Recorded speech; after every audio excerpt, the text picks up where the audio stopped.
La créativité n'était pas du ressort de la danse africaine, soutenait-on, et les Africains eux-mêmes avaient fini par croire que leur danse demeurait par définition hors de l'espace fécond de l'imagination. En un mot, hors de l'art. Et pour pallier à ce propos mensonger et grave, on leur a inculqué l'idée selon laquelle il faut urgemment apprendre les danses classiques, les danses modernes, les danses contemporaines. Comme si nous on disait à d'autres personnes d'apprendre urgemment les danses dites africaines. Mais bon, continuons. C'est ainsi que des délégations artistiques étrangères ont pris l'initiative d'enseigner la danse en Afrique à ceux qui, paradoxalement, sont les héritiers d'une culture de la danse profondément enracinée.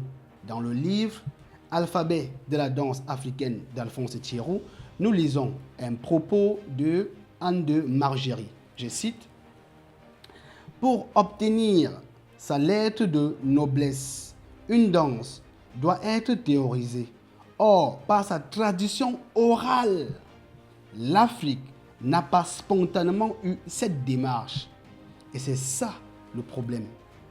Avec des écrivains qui écrivent sur la culture des autres, sans même comprendre leur langue, ni même leurs symboles.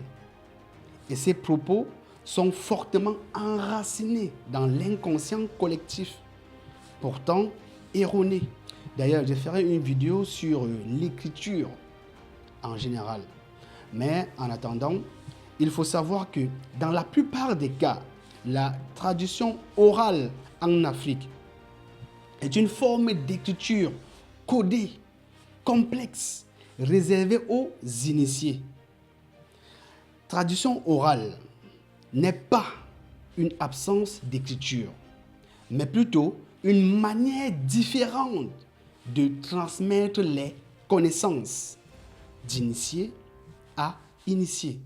Sache donc ceci, tout comme Jean-François Champollion a déchiffré la pierre de Rosette, Alphonse Thierroux, issu de la culture des masques, déchiffre le langage sacré transmis par les anciens à travers les masques, statues, statuettes en ce qui concerne la danse. De la même manière que le peuple Dogon a hérité le savoir sur la maîtrise du ciel, les masques africains détiennent le savoir sacré sur l'art de la danse. Ainsi, l'Afrique dispose d'une écriture de la danse transmise et fixée depuis des millénaires par les anciens.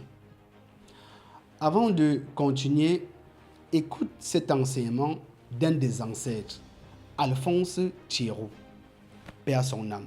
La base de la technique africaine, c'est ça.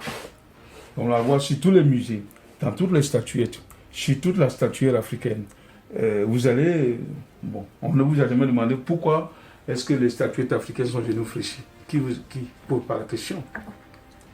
C'est le mouvement de base.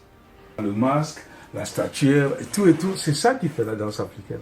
Donc, tant que vous n'avez pas cette connaissance-là, qu'est-ce que vous allez enseigner comme danse? À partir de quoi? Qu'est-ce que vous allez expliquer aux gens? Je ne sais pas. Vous allez en pays, on voit un pays où vous verrez des masques de danse. Des masques, ils dansent. Donc, vous ne pouvez pas donner des coups de danse et ne rien connaître de cet univers-là. Et savoir ce que c'est. Vous allez lire les livres écrits par des gens. Bon, d'accord, le gars, il a écrit le livre, il ne comprend pas votre langue. Il tire des conclusions. Qu'est-ce qu'il faut donc comprendre? Ce qu'il faut comprendre, c'est que l'Afrique a fixé ses danses des milliers d'années avant les danses classiques, avant toutes les autres danses qui en découlent. Alors, maintenant, écoute ce qui s'est dit maintenant, parce que aucun chorégraphe ne te le dira. Le doplé est à la danse ce que le médou netteur est aux langues et aux écritures. Doplé et médou netteur sont les matrices sans lesquelles ni la danse, ni les langues, ni les écritures n'existeraient. Dans le livre Cosmogénèse kamite de Omotunde, tome 3. On peut lire une source de Djibombari Mbok. Je cite, Médou égale parole, Nether égale divine. Médou Nether égale parole divine ou parole sacrée, ou mieux encore, parole de la mère, père primordiale. Pour les anciens, l'écriture est une parole. Le nom Médou Nether est beaucoup plus connu aujourd'hui sous le nom grec de hiéroglyphe, ce qui cache le véritable nom de Médou Nether et son origine africaine. Maintenant, s'agissant du mot Doplé, dans le livre Doplé, loi éternelle de la danse, nous pouvons lire le Do, D-O-O symbolise la mer, le premier être sur terre, selon la tradition africaine. Plé, c'est le cœur de la mère dansant de joie à la vue de son enfant. C'est l'étincelle divine. Ainsi, selon la danse, le doplé est la figure matricielle, la position mère dans laquelle tous les autres mouvements naissent. En Afrique, la danse est bien plus qu'une expression corporelle. La danse, c'est la célébration de la vie à travers le mouvement. C'est un moyen de communication avec nous-mêmes, avec les autres et avec l'au-delà. Raison pour laquelle tous les cultes sont intimement liés à la danse. Et l'un des plus grands cultes est celui de la fécondité, représentée par la femme. Est-ce que tu comprends maintenant la différence entre l'expression danse doplé et danse africaine? Danse doplé donne une vision artistique, créative, évolutive, tout en tirant ses racines dans la culture matriarcale de l'Afrique précoloniale, alors que danse africaine, une vision ethnologique, anthropologique, héritage colonial qui occulte la culture africaine. Dans un article de 2016 publié par Ivoire Business, on peut lire l'écrit de Aurélie Louchard. Je cite, « Lorsqu'on parle de danse africaine, l'imaginaire collectif voit tout de suite un bon sauvage gesticulant autour du feu, au fond de sa brousse. » Plus loin, elle ajoute, « La création contemporaine est d'ailleurs spontanément évacuée lorsqu'on évoque la danse africaine. » C'est ce que je disais tantôt. Le nom danse africaine empêche de penser en termes de culture africaine. Aussi, création contemporaine est très souvent confondue à la danse contemporaine.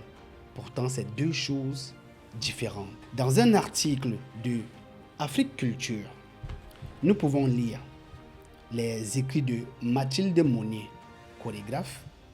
Je cite, elle dit, « Je me suis aperçu que la danse africaine avait beaucoup de liens avec la danse contemporaine. » Fin de citation. Ce qui nous conduit donc au questionnement suivant.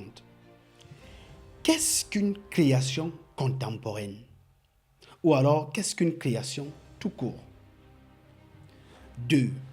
Selon les exégètes, est-il vrai que la danse traditionnelle africaine manque d'imagination,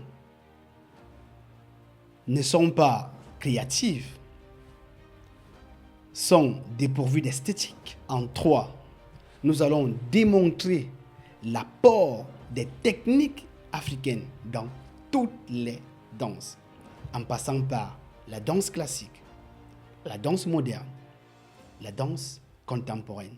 Et comme la création artistique prend en compte la culture totale Nous allons passer par les œuvres, le savoir total d'Afrique avec les livres de Sidoin Thomas et Kémy Séba. Nous allons passer par la peinture,